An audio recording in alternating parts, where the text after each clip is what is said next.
Magandang araw mga ka-TH. Dumating na po tayo sa may North Cotabato sa Pangangkalan po, sa may Libungan Tureta. At nandito po tayo sa may letter Y na ilog. Tapos yung lumutang palang speedboat ng mga Hapon, yung speedboat nung 1940s nasa gawing tapat po, nasa kabilang pangpang. So maghanap kami ng masakyan namin papunta doon para makita namin ng malapitan. Ito po, tatawid na po tayo sa kabilang pangpang. Nandito na po tayo, nakahanap na tayo ng masakyan pang tawid. Isang pambot po ng saring kaibigan.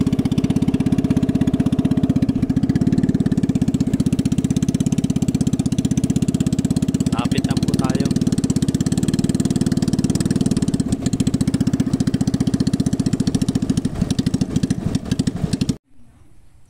So mga ka-TH, nandito na po tayo sa may kabilang pampang. At ito po, dinatnang ko yung mga taga rito rin na inuusisa rin yung lumitaw na speedboat na tinatayang mga 1940s pa po ito mga ka-TH. So ito ngayon, pinuntahan ko, sinadya kong puntahan talaga dito sa may anong lugar to, sa may Libungan Elementary School, Northern Kabuntalan po. So nandito po kami at dinatnan namin yung taga rito rin. At ito na po yung kabuuan ng speedboat ng mga Hapon. Tinatayang nasa 40s pa ito. So wala siyang makina. May mga butas na rin po itong mismong body ng speedboat. So pinagtulong-tulungan ng mga residente dito na iangat ito kasi ayon sa mga taga rito ay sumabit yung lambat nila dito. Tapos yung mga magaling sumisid dito sa kanila napag-alaman nila na isa pa lang itong speedboat, sinaunang speedboat. Kaya pinagtulong-tulungan nilang ihawon. Actually napanood ko ito sa post sa Facebook nung December 4. December 4 ba ito? December 4, no? Nung umangat ito.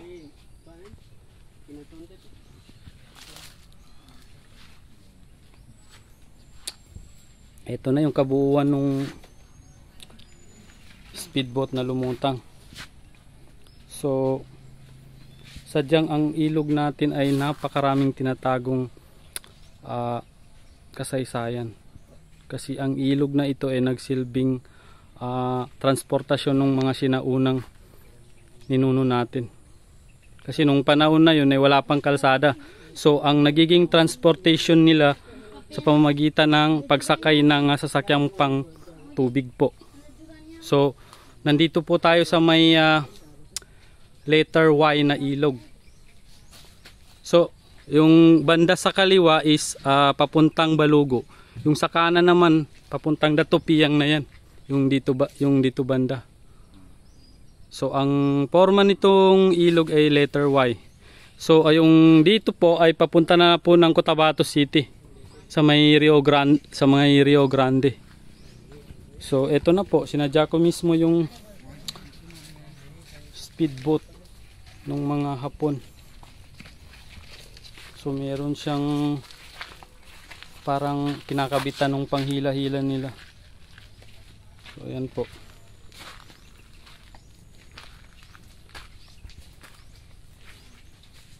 So manatili pong naka-subscribe sa aking munting channel, at kung hindi ka pa nakapag-subscribe ay mag-subscribe ka na at pakipindot na rin ang subscribe button para updated ka pa sa mga bidyong i-upload ko pa.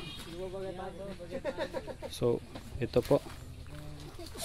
So maraming salamat mga ka-TH, at hanggang dito na lang po. Magandang araw po.